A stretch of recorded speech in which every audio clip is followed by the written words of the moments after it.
the Shut Up and Do It podcast, place you can come and hang out with us while we go through all things real estate while bringing you top quality speakers, all who believe in a get it done manner. I'm your host, Nick Aalerud, president and principal of AA Real Estate Group and AARealestateMentor.com, bringing you another awesome, incredible guest today that, wow, I can't believe I tricked this guy into coming on our podcast today. Ladies and gentlemen, we have John Martinez, the one and the only real estate sales trainer from REI Sales Academy. He's a national educator and sales coach in this arena, and he also has a bunch of different facets that he's launched from this company. And people from across the country pay this guy lots and lots of money to come and speak to their group. So I'm like super excited, John, that you joined us today on our podcast, man. Thanks for being here. Man, I couldn't be happier to be here. I'm pumped. That's awesome. Listen, if you don't mind, we like to get deep with people. So if you don't mind just sharing your story, how did you get into real estate or sales coaching, or, where was your journey brought you? How did it bring you here? Yeah. My journey, I think, very beginning, started when I was delivering food for a catering company and knew I needed to upgrade my life somehow. And really the only people I came into contact with that were professionals were salespeople, because I delivered food to doctors' offices for pharmaceutical reps. So these pharmaceutical reps were basically the only people I knew or saw in real life that were quote unquote successful. Handsome and, young men or ladies, they're always attractive for some reason. They had, nice salaries, company cars, dressed really nice. And I was like, that's what I want to be. So that's when I got into sales, and I took kind of the normal route, had some low-level sales jobs, started, all commission type stuff where you're kind of just clawing and struggling. And, pretty typical climb up the corporate ladder, starting to run sales teams into some director positions, VP of sales and marketing, and got into IT software, some pretty high-dollar stuff. And then a number of years ago, I kind of got to the point where, I sat down and I looked at my life, said, what do I actually like doing? And it was the sales training part. So at that point in my life, I transitioned to 100% sales training, left corporate America, and started my own company. So you started delivering food as like a service add-on for these pharmaceutical reps? Is that what you really did? Well, yeah. So I worked for the catering company. I made $8 an hour. I wasn't doing anything special. But that's who the catering company, forgive the pun, catered to. So they'd order food, because in the pharmaceutical world, it's sales, right? So they wanted a chance to sell the drugs to the doctors. So the way they found to do that is they'd order them lunch or breakfast, and when the doctors came out to grab a bagel, they'd get their ear for, a minute and a half, and that's when they'd strike. So that was their sales model, and that's how I got to know them. Nice. Free food and beverages always helps, and being the food and beverage at the time. Interesting. All right. So you're like, you know what? I don't want to do drugs. I'm going to go into, you said it was IT, and what else did you do? Well, yeah. So I couldn't go into pharmaceuticals. Didn't make it through college. They would not hire me, man. So I put out, I can't remember what it was, if it was the newspaper back then or what, but I started applying to jobs. And I went in for an interview, and they hired me. And I remembered I was so pumped up because I was getting this sales position. I was like, these people see something really special in me. But it was an insurance company. In that world, they basically hire anyone because it's an all commission job. You got to pay, you get yourself licensed. And then they basically go, hey, go try to sell our stuff. And if you do, we'll give you a cut of it. So it was not a glamorous start. It was clawing and scraping. But about 4 or 5 years into it, maybe a little sooner, got into software, and then worked my way up through a software company. Then we got a little higher into IT, and I switched a couple companies and started selling Cisco high-end IT products, infrastructure products to city governments and stuff like that. So just kind of, like I said, typical climbing the corporate ladder, just a little bit better position all the way up. And as you're going through those roles, you yourself were kind of learning on your own, like, well, this is really how to get to the decision maker. This is kind of how, he has that objection. I'm going to try to figure, is that where you kind of do just learning by fire, trial by fire type thing? I think all salespeople are constantly looking for that edge. constantly asking themselves, and not even just salespeople, anyone, I think, with an entrepreneur mindset or thinking about being in business for themselves or just trying to improve their situation. It's what can I do better? What's a better approach? What can I learn? What can I read? I mean, I really see this heavy in sales. Everyone's looking for an edge. But so, yeah, me and everyone else in the world just trying to learn everything we can through podcasts, books, videos, anything. Gotcha. And what ultimately led you to the real estate world? Yeah, complete accident. I was training in a whole bunch of industries with my sales training company. And there's a local company where I live that produces leads for real estate agents and investors. So they were having some trouble. They called me in. They said, hey, can you work with our team, our scripts, rewrite everything? And I did. I hired him a sales manager, rewrote scripts. And it took me a couple days, and then I left. And I got a call from the sales manager I'd put in place. And he said, hey, we called this investor.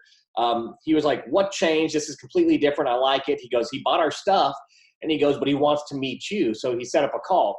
And so we got on the phone, and he said, hey, I do this real estate investment thing. And like, what in the world is that? And he's like, well, you see the billboards. I was like, oh, I get it.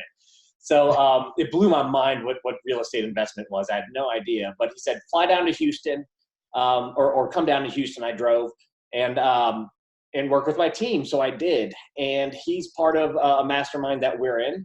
And I worked with his team. He got some good results. He started telling people, and within probably 90 days, that part of my business blew up. And then over the course of the next year, I actually ended up shutting down every other industry and vertical that we were in to focus strictly on REI. That's an awesome story. I love it. You mentioned earlier too, and just to really highlight the fact that the pharmaceutical reps are all really good-looking men and women, right? Yeah. But in the end of the day, it's really bald that wins in the real estate world. Bald that wins every time, hands down. And I just came into my acceptance of that in the past 12 months. So I'm like really trying to embrace it. So thank you. Hey, I see like every few months, I see a story about bald men. Like people think they're smarter or sexy or something, but it's always some good bald men story. And I latch onto that and I go, that's me. I'm there. That's awesome. I love that. That's cool. As you made that transition then into, REI, real estate investment world, was it an easy transition or even, did you just loved sales training and you kind of just went for it? I mean, yes and no. So it was an easy transition because I loved, I didn't even know who I liked working with, but I learned that I loved working with the business owners in this industry because running and gunning, they get stuff done, they take some risks, they take some chances, but they just do stuff, right? There's not like twiddling my thumbs, let's pass it to the board, let's think on it for 6 months. Like stuff was happening. They shut up and do it. Shut up and do it. And it was just that attitude. It was just like, well, let's give it a shot. And I love that because I came from a very highly structured corporate environment where it was like, okay, give us these documents and, we'll send you a request for proposal. You send it all back in writing. That'll go to the board. That'll go to these. We'll talk to 4 other companies. And it was like nothing got done. And then by the time you get the sales training gig, no salespeople, you were put there by the boss and no one wants to listen to you. So you got to spend half your time selling who you are and what you do. And then you get into REI and it's like, everyone's, hey, if you know I can buy one more house, let's do it. So, the teams would listen, they take action, get results. The owners were awesome to work with. So that was the awesome part. The hard part was I had to learn the industry. So that was a tough transition for me to learn exactly how it worked and how to get the best results. Gotcha. For sure. In your role as, sales trainer, sales coach, that sort of thing, I mean, I'm assuming, and our audience loves to hear, did you ever have any personal, professional, like challenges that you really had to fight to kind of overcome, And if you're willing to share, if you're not willing to share, that's totally cool too, but figured I'd ask. Every day in every way, they've never stopped. I mean, from the initial decision to get into it, my wife and I had maybe one kid, a second on the way. I can't remember where we were at the time with our children, but I remember I had responsibilities, right? Nice house, car payments, insurance. Like I was tied to corporate America. So that first, jump into my own business, that was incredibly risky. And for the first 6 months, it was scary, and there were plenty of failures. I thought I could find more customers than I was able to. At one point in time in the very beginning, we were down to one customer. And if we lost that one customer, like, it was going to be a very bad thing. So from the very beginning to even what we do now is I take a lot of chances and try to spin stuff up, and some work, some doesn't. And you're always risking everything. And most of them are losses at this point. I mean, to be just completely blunt and honest with you. But what I've learned is when you take enough chances, that one win usually is enough to cover and go way past 100 losses.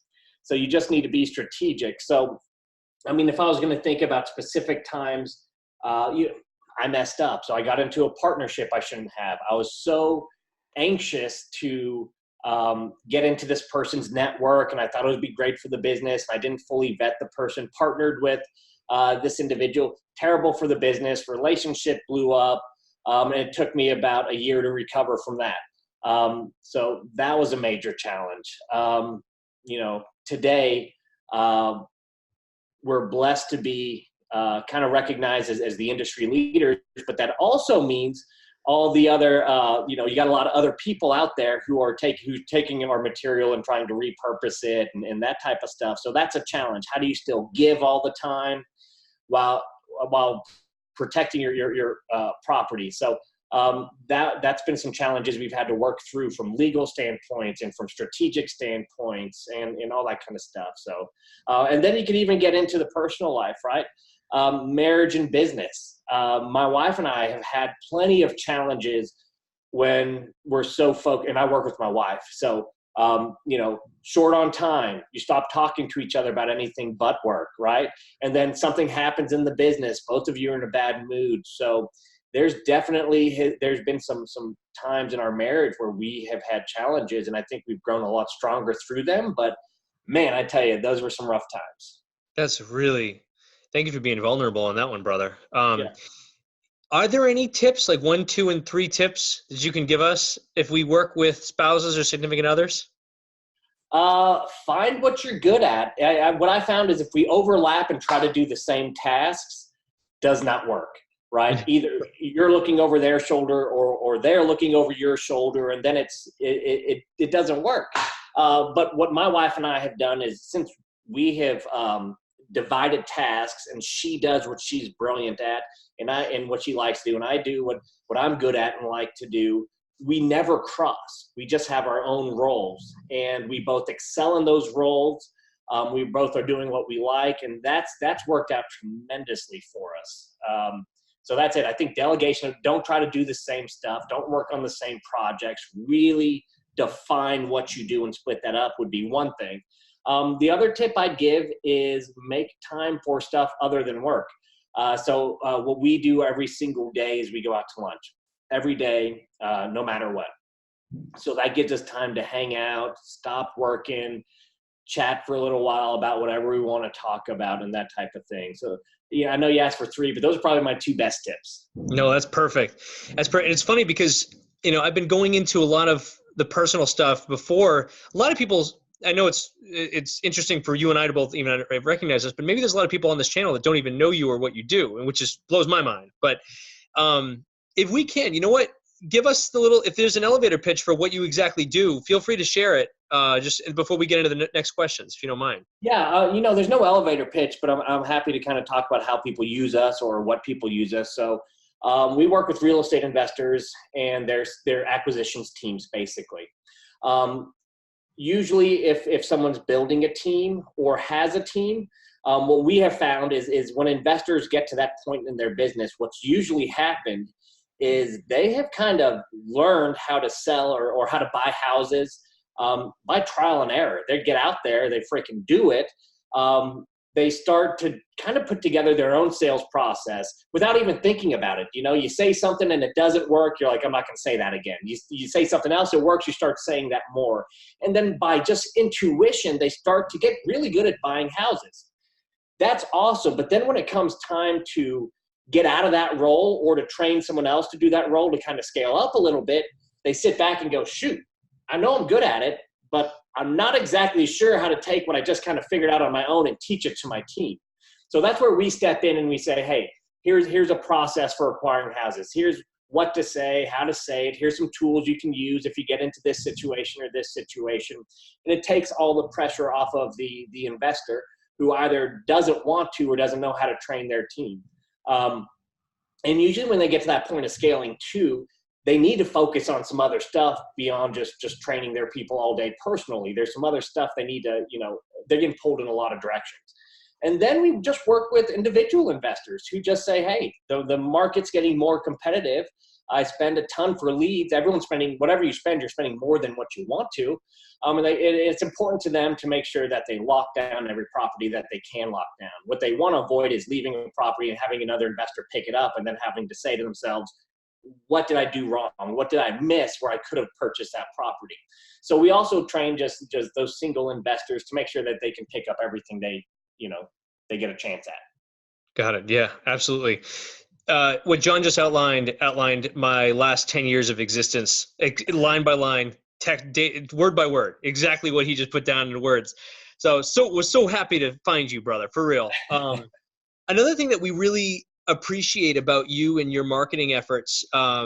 So, you have an amazing YouTube presence, Facebook presence, probably Instagram presence. I'm still learning Instagram myself, probably LinkedIn presence. Let's put it this way. I have shitty presences on some of these things.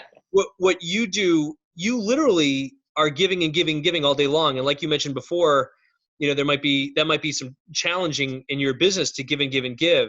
But do you feel, I feel this way, and tell me if you agree, like to truly engage, you can give everything in 30-second segments, right? Yeah. But to truly like understand and enhance and ask those questions and be engaged and learn the process, you need an accountability partner like your company, right? You need to follow along with the step-by-step instructions. Like, would you agree? Yeah. Like, yeah, I just think about the way I learn and people I do business with, if they've got a presence of some kind, or if I've watched their material. And for me, it's like, I'll watch, one of the people I did this with was Frank Kern, right? He was one, and Dan Sullivan, and there's a number of others. But I remember Frank Kern, a video came across, I watched it, I go, I like this dude, funny, and this seems to make sense. And then another video, and another video, and another video, and another video. And then you get to the point where you say, you know what, this is great information. I could take it, do it, kind of figure it out along the way, but shoot, it'd be a lot easier if he just did it for me, or just kind of said, hey, do this, right? And just held my hand through the process. So I guess our marketing is for people like me who, hey, if you can take it and run with it and implement it all yourself without any help, by all means, go do it. But I know there's a certain amount of people that said, yeah, I can do that, but you do it for me, right? I trust you. I know you know what you're talking about. So it's going to be much easier. I'll focus on other things. You do it for me, or just hold my hand through the process. So those are the people we do business with. Those people who can take it and run with it, those are the greatest people on earth. I want them to take it and run with it. And if they can have success and get all the way without having to pay for anything, I don't think there's anything wrong with that. I think that's a testament. That means the marketing is good because it's actually helping people. What I can't stand is marketing that's just, hey, I'll change your life, but I'm not telling you how. I'm not telling you anything. I'm not going to give you any good advice until you pay this fee, and then I'll let you in behind the curtain, right? Mm-hmm. I think I'm just not a fan of it, right? Because you don't know what you're going to get. I like to know what I'm going to get, so that's the way we market. That's exactly right. It's all about value. If you guys follow, obviously, John will give us his handles and stuff at the end here. But if you follow it, he puts everything out there for you. It's a matter of taking advantage or not taking advantage of it. So, John, this might be putting you on the spot, maybe not. For those people who are new here, like whether they're a new investor or they're at that point where they're scaling and they're starting to build out a buying team for themselves, would you be willing to go through like the multi-step framework of what you offer, right? That would be great. Yeah. So as far as just really high level sales process, ours is pretty simple. I call it a 4-step process, but it's probably closer to a 3-step. The first step is just setting the stage for open, honest communication. Because at the end of the day, what real estate investors really do is they trade equity for a problem they're solving. So if that's the transaction, which is typically that's what it is, if traditional wholesaling where you're looking for distressed sellers and things of that nature, you need to figure out what problem you're trading that equity for, right? So you have to have an open, honest conversation. You're not going to get very far if you just walk into a house, look around, and go, 125, right? There's more to it than that. There needs to be a connection. There needs to be some other stuff. So first of all is just kind of relaxing the situation so you can have a good conversation. And we recommend just telling people exactly what you're there to do. Don't hold anything back. Let them know how long it's going to take, what you're going to do. And then also reassure them that, hey, at the end, it's going to work or it's not going to work. And either way is totally cool, no pressure. So you can start to kind of relieve that pressure of them going, is this going to be a hard sale? Are they going to try to close me? Is this going to be weird and uncomfortable? And you can have that real conversation. So in our world, it sounds something like, hey, thanks for inviting me over. This could take 20, 30 minutes longer if you ask me to stay longer, have questions, anything like that. I've got an hour if you need it, may not need it. What I like to do is hopefully I'll get a tour of the house. I'll start to kind of figure out what I can pay for the house during that tour. I'm gonna have lots of questions for you about your situation because there's different ways I can structure things, and to make sure I'm structuring it right for you and can get you the most money for the property. We'll chat a little bit about your situation and what you need to get out of this thing. And then at the end, I'll give you a price, what that deal structure would look like. If you love it, great. We'll figure out what the next step is. If timing is not right, anything else doesn't work, no worries at all. We'll know we gave this thing our best shot. So that's kind of, how we enter into the appointment to kind of calm people down and put them in the mind frame to actually open up and not be on guard. The next thing we want to do is go into motivation, and we go into motivation for a couple of reasons. Number one, the more you talk about someone's motivation, the more they want to act on it, right? You can look at, just simplest terms, right? The most simple terms is in physical pain. If you're in a little bit of pain, you might be in a little bit of pain every day. You might start waking up, getting old like I am and going, oh, my knee hurts today, right? Just out of nowhere. A little bit of pain you don't really take any action on, right? When pain gets intense, if I can't get out of bed because I threw up my back, which also happens occasionally, embarrassing enough, right? You take massive action. Like, do I need to see a surgeon? Do I need to eat better? Do I need to change my exercise regimen? Like, you take massive action. So when you talk about motivation, you're really talking about usually someone's pain. And when I say pain, it's, hey, I don't want to deal with this anymore. Like, this is actual negative stuff. Or this pain because I want this so bad, which is, like, entrepreneurs usually feel both of those types of pain. Entrepreneurs usually feel like, I don't like the situation I'm in. And also, there is this picture in my head of the perfect business, a perfect life, and it's painful not being there, and it's painful not getting closer. So that's motivation. We get into motivation, and the more people talk about it, number one, the more they feel like they need to take action on it. And number two, again, we need to figure out what problem we're solving. So when we get to telling them what our offer is, we're just going to really tell them, here's how I'm going to help you get away from that or get towards that, move you on that right path. We do it through real estate. Here's how we're structuring my offer specifically for you to get you there. Now, after you go through that, we dive into what we call deal killers because, hey, no matter how motivated people are, sometimes just stuff gets in the way. They might be scared. They might not know what they're going to do. They might be afraid they're leaving money on the table. There's a ton of influencers who might be pointing them a different direction. So you want to start pulling that stuff out and go, hey, I know you want to take action. I know where you are, where you want to be. Doesn't always happen because stuff gets in the way. Let's talk about those things. And when you talk about those things, you can help them through them just by talking them through. Sometimes it's going to change your deal structure so you can deal with it. But at the end of that conversation, you now know every reason why they would do business with you, every reason why they wouldn't. And then you move into your offer. And basically, you're just framing your offer with what you learned. Hey, you said you want this. This is how we're going to help you get there. You're a little concerned about this.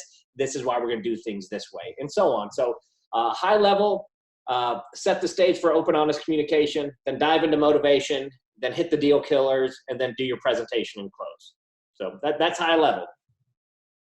Nailed it. And the process, I think, is so important. And even for me, like you just kind of highlighted, I said in my last 8 years where I sort of knew what I was doing, but I didn't, but I was, making money at it. And then finally when you realize and you dial in on an actual checklist or an actual script or an actual like just guideline as to how to follow when you set up for these seller on-site appointments, or even if you're on the phone with these motivated sellers, right? I mean, you can now implement little changes and A/B test, right? See what works, what doesn't work, but following a strict process that someone like yourself has literally put into place with a step-by-step system, I think has been a game changer, especially for us, right? Yeah, and I think you're exactly right.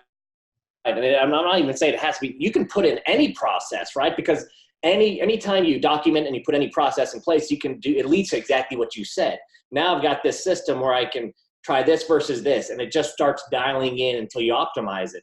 So the important thing, I think, is you just put a process in place. Try to find a good one, obviously, but if you put anyone in place, you're going to start getting better results over time. You got it. Gotcha. So the biggest, and I sort of already know the answer to this, but I want to just to kind of pose it right here, right? Biggest objection, which usually means someone didn't do their homework earlier, but biggest objection, oh, wow, that price just isn't going to work, right?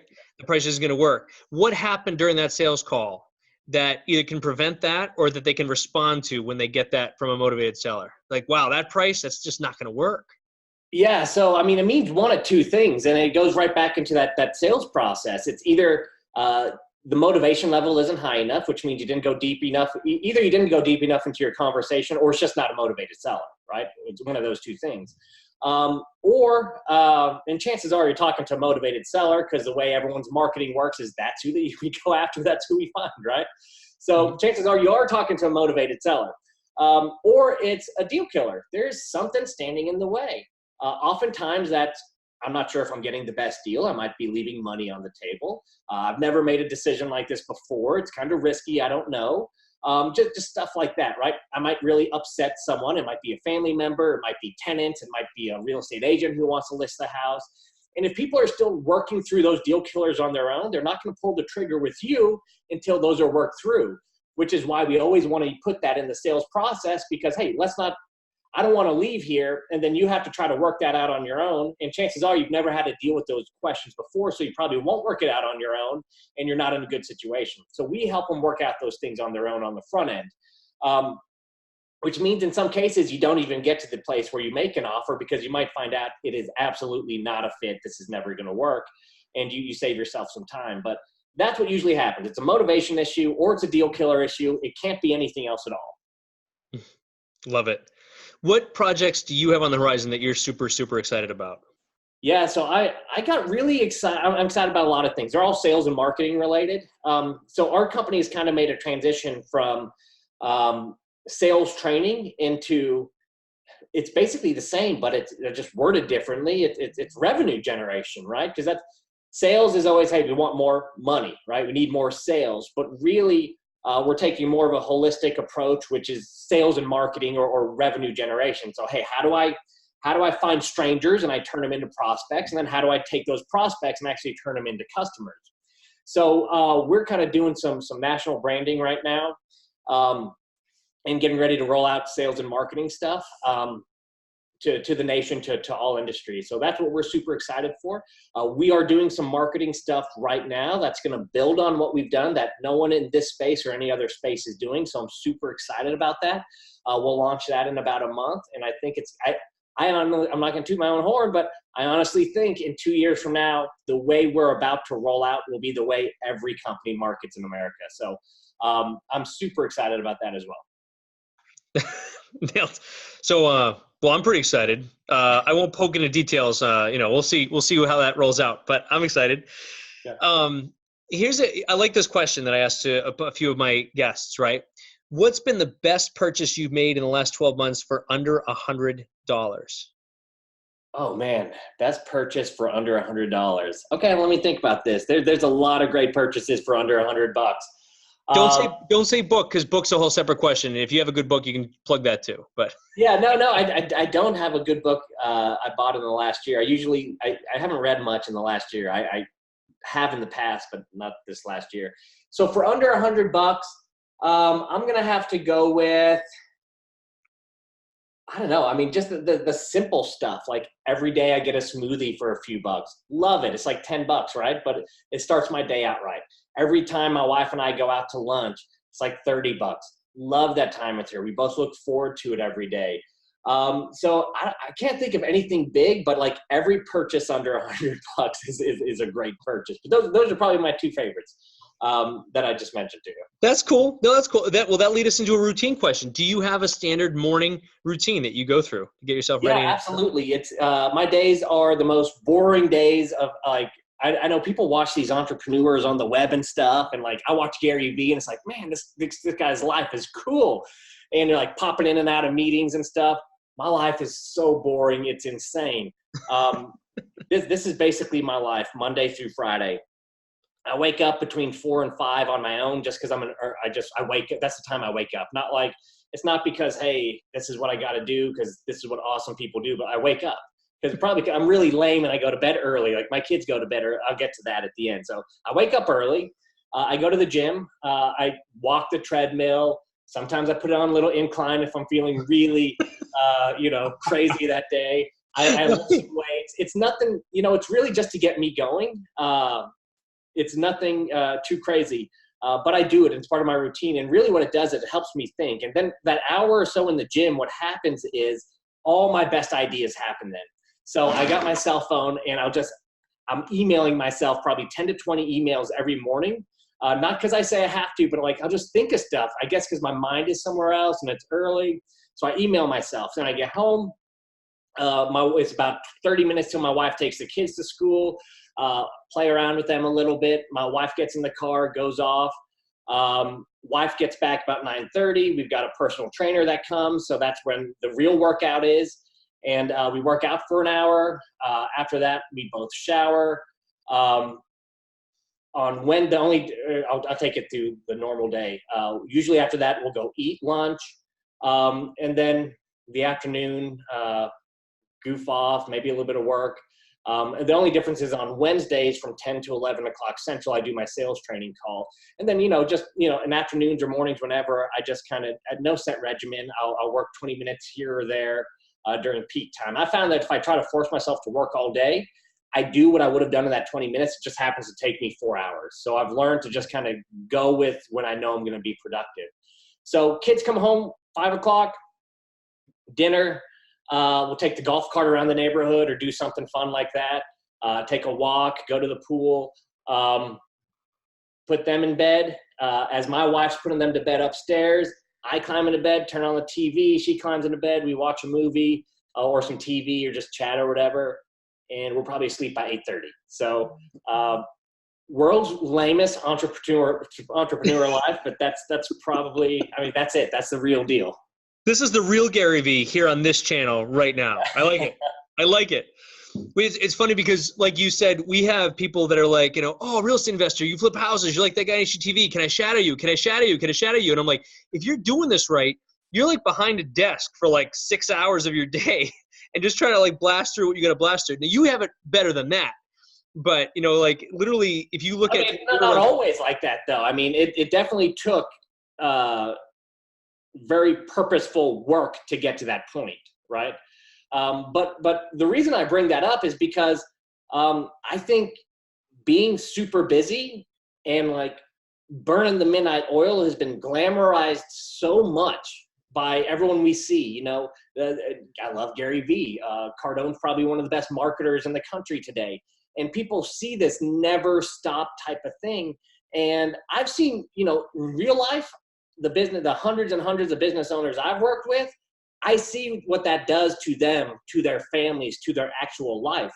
And it's not a pretty thing. It's a struggle. I told you a little bit about the struggle my wife and I have had working together. So I think people continue to work that way because they expect it of themselves. They think that's just what people in this role do.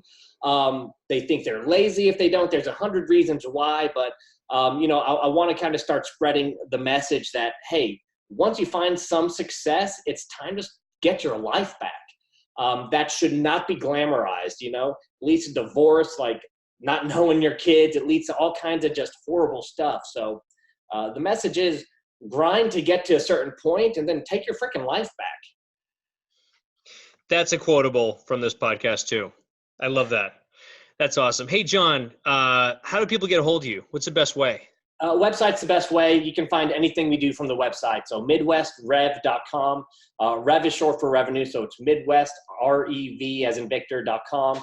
Lots of free videos, all kinds of stuff on there. So pretty simple website. People can find their way and get anything they need from there. That's fabulous. Yeah. And they can also, you've got social media, Midwest Revenue is on Facebook. It's on. Yeah. We've got a Facebook group called the REI Sales Academy. And then that's where we keep most of our presence. We kind of find what works and stick with it. So LinkedIn, I'm not on there that much. Instagram, I've got an account. I've never been on it. Don't know how to get on it. But we do have an admin person who actually today is looking into that to put some stuff out there. But that's about it. Facebook is where I'm at. We got a YouTube channel, Midwest Revenue Group. But everything can be found right from the website. That's awesome. From one balding brother, slightly whiter, because there's not a lot of sun up here in the Northeast. But I can't thank you enough for being on today, John. Man, it's been a huge pleasure. Thank you so much. It was fun, man. It was fun. That's cool. Hey, guys, thank you so much for taking part in another episode of the Shut Up and Do It podcast, where we bring as much value as we can by sharing top-quality guests and speakers. I hope we get it done manner. A huge thank you to Mr. John Martinez of the Midwest Revenue Group and REI Sales Academy.